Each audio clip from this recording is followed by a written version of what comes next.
Hello there. My name is Waris Khan. Perkenalkan, nama saya Waris Han. Latar belakang agama saya adalah Islam, yaitu sebagai pemimpin masjid yang mereka sebut mullah atau imam. Saya dibesarkan dalam keluarga muslim di madrasah muslim, membaca Al-Quran.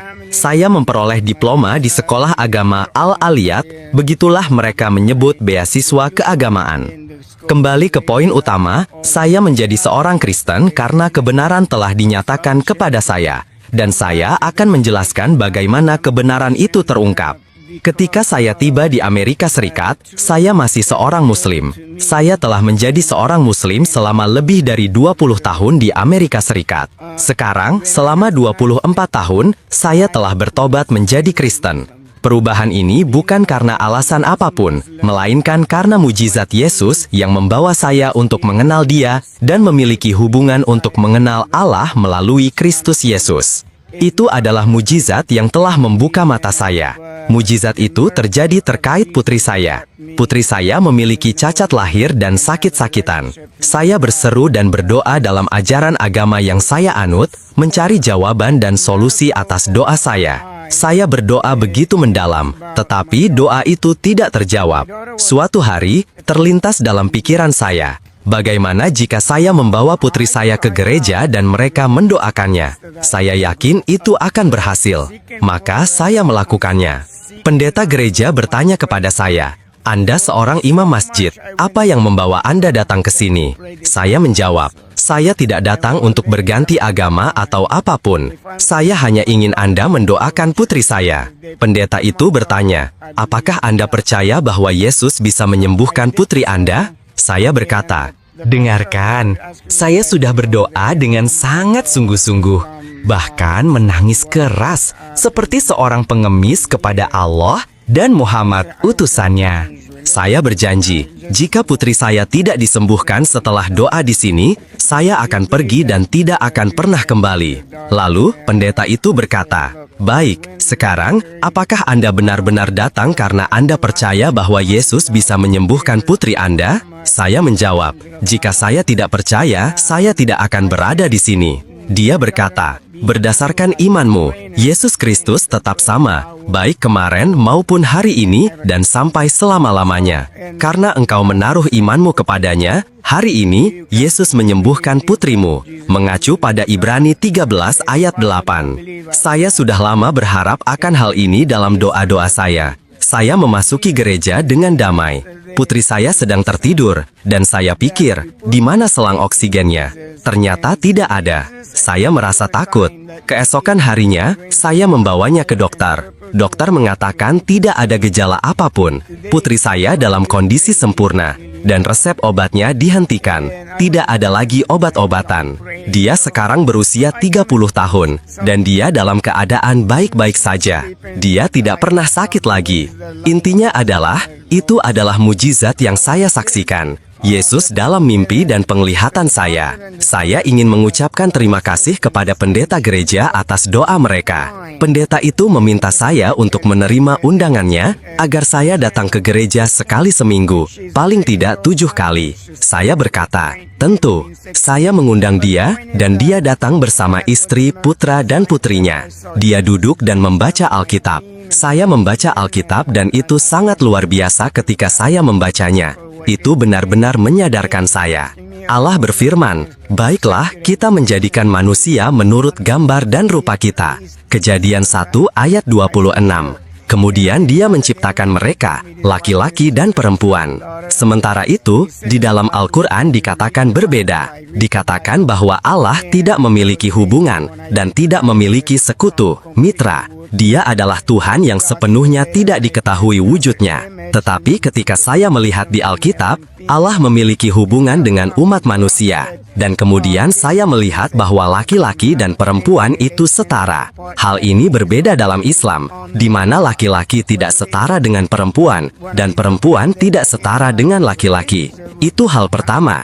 Hal kedua, dalam Islam, Tuhan tidak memiliki rupa, Tetapi sekarang, saya melihat bahwa Dia menciptakan Adam menurut gambarnya. Saya adalah gambar Allah. Inilah yang membawa saya semakin dekat. Hari ini saya membaca Alkitab semakin banyak. Saya berharap semua orang Asia yang seperti saya juga akan membaca Alkitab. Kami tidak diizinkan membaca Al-Quran dalam bahasa lain atau terjemahan, sehingga kami tidak pernah memahaminya. Banyak orang Muslim hari ini yang membaca Al-Quran, tetapi mereka tidak pernah tahu cara membacanya karena mereka tidak mengerti bahasa Arab.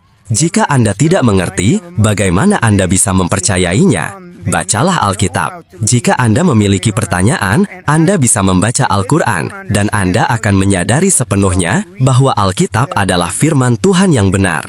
Karena pada mulanya adalah firman, dan firman itu dengan berfirman menciptakan segala sesuatu dari ketiadaan. Tidak ada yang ada sebelumnya. Tetapi firman yang sama itu adalah Allah, dan bersama-sama dengan Allah pada mulanya. Yohanes pasal 1 ayat 1. Dan firman yang sama itu telah menjadi daging. Singkatnya, saya tidak bisa melalui semua praktik agama saya menaiki tangga untuk bertemu dengan Allah.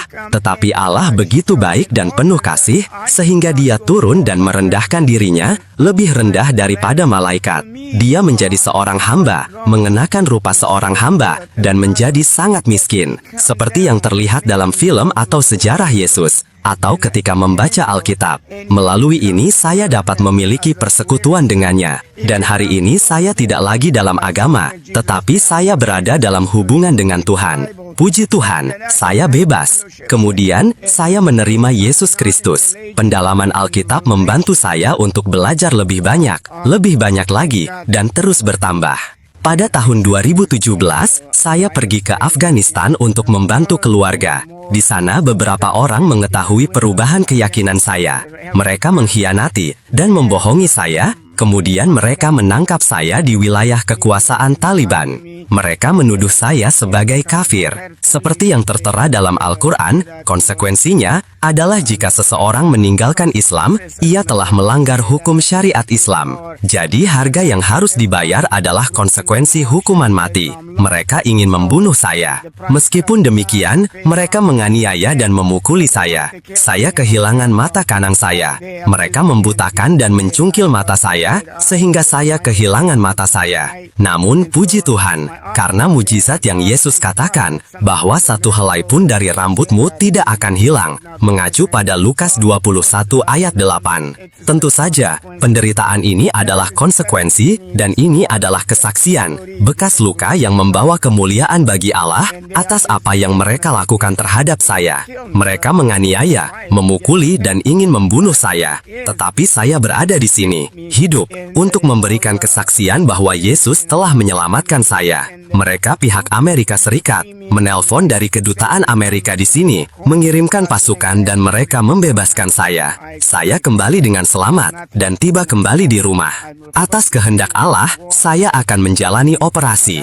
Mata saya akan baik-baik saja seolah-olah tidak ada yang salah. Saya dalam kondisi sempurna seperti seharusnya, tetapi menurut Islam, saya harusnya sudah mati. Jika saya kembali sebagai seorang Muslim yang bertobat menjadi Kristen, saya akan dihukum mati. Tetapi sebagai seorang Kristen, jika saya berbalik, menjauh dari Tuhan, saya akan selalu disambut kembali. Islam mengambil mata, sedangkan kekristenan menyembuhkan. Yesus menyembuhkan orang buta dan memberikan penglihatan. Amin. Terima kasih sudah dengar kesaksian saya. Bagikanlah kesaksian ini dengan Muslim lainnya, terutama Afghanistan, agar Tuhan membebaskan mereka dari kegelapan ini dan mereka dapat datang kepada Kristus dalam iman. Jika ada seseorang hari ini yang mendengarkan ini, memahaminya, dan menerima Yesus sebagai Tuhan dan Juru Selamat dalam hati mereka dan mengakuinya dengan lidahnya, mereka akan diselamatkan. Terima kasih. Tuhan memberkati Anda.